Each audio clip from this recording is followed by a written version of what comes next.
फेरि एउटा डरलाग्दो खुलासा भएको छ। सुर्खेतमा कक्षा 11 मा पढ्दै गरेकी इनिसा बिकलाई सामूहिक बलात्कारपछि हत्या गरिएको घटनाले मन स्तब्ध भएको छ। हाम्रै चेलीहरू, हाम्रै छोरीहरू यो समाजमा सुरक्षित छैनन् भन्ने ज्वलन्त उदाहरण बनेको छ। किनकि हाम्रो नियम कानुन फितलो भएका कारणले जसले बलात्कार हत्या गर्छ त्यसलाई अति नै सजाय, कडा सजाय, मृत्युदण्ड अथवा फाँसीको सजाय हुनुपर्छ। अब आउने संविधानमा, अब आउने प्रतिनिधिहरूले यो व्यवस्था गरेर मात्रै देशमा महिला बलात्कार, हिंसा, हत्याको न्यूनीकरण गर्न सक्छ भन्ने यो भावनामा रहेर यो तपाईँको माझ पसिन गइरहेको छु।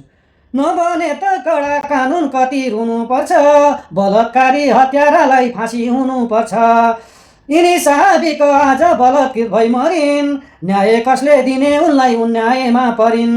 नमेटिने दिलमा घाउ साह्रो भो, छोरी चेली बचाउन गाह्रो भो। फुल्न नपाई कठैबाट कोपिलामै झरिन्, फेरि आज अर्की चेली बलात्कृत भई मरिन्।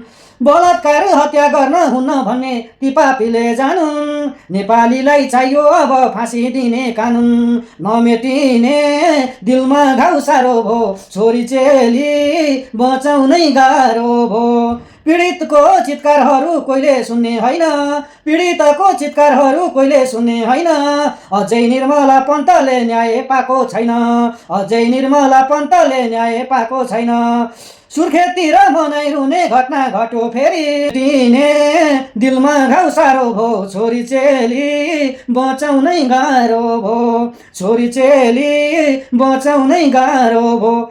मृतप्रति हार्दिक श्रद्धाञ्जली, श्रद्धासुमन व्यक्त गर्दै दोषीमाथि कडाभन्दा कडा कारबाही होस् र मेरो एउटै माग छ, अब संविधान संशोधन गरेर नेपालमा बलात्कारी, हत्यारा र भ्रष्टाचारीलाई मृत्युदण्डको सजाय हुनुपर्छ। एउटै उपाय हो जसले यो दुईटा बलात्कार, हत्या, हिंसा र भ्रष्टाचारलाई न्यूनीकरण गर्ने एउटै मात्रै कानुन हो। यदि यो गर्यो भनेदेखि यो बनिएको सरकारलाई अन्तर्हृदयदेखि नमन र सधैँ साथ सपोर्ट हुनेछ। यदि यस्तो भएन भने यस्ता घटना न्यूनीकरण हुने छैनन्, दोषी हुम्किनेछन्। अझै पनि निर्मला पन्तले न्याय पाएको छैन। जहाँ विभिन्न बहानामा दोषीहरू, अपराधीहरू हुम्किरहेका छन् भनेदेखि यसको छानबिन होस्, सत्य तथ्य बाहिर आओस् र दोषीलाई कडाभन्दा कडा कारबाही होस्। र मेरो अन्ततः माग के हो भने बलात्कारी हत्यारालाई फाँसीको सजाय हुनुपर्छ। तपाईँलाई यो भिडियो कस्तो लाग्छ, मेरो कुरा कस्तो लाग्छ, दुईटा मेरो एजेन्डा, मेरो बुझाइ तपाईँको बुझाइ, तपाईँको माग तपाईँको एजेन्डा, मेरो भावना तपाईँको भावना। बलात्कारी, हत्यारा र भ्रष्टाचारीलाई फाँसीको सजायको व्यवस्था गरिनुपर्छ, संविधान संशोधन गरेर भए पनि।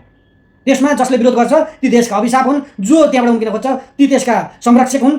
त्यसैले यदि भ्रष्टाचारी, बलात्कारी, हत्यारालाई फाँसीको सजाय हुनु पर्यो, नेपालमा कानुन ल्याउनु पर्यो। अरू छोडिदिनुहोस्, यो देला नदेला, यो धर्म, यो शास्त्र कुरा नपल्टाउँ, तर नागरिकको सुरक्षा, हक अधिकार बनाउने, खुनको बदला खुन, हत्याको बदला हत्यालाई, भ्रष्टाचारीलाई फाँसीको सजाय यो कानुनमा लागू हुनु पर्यो।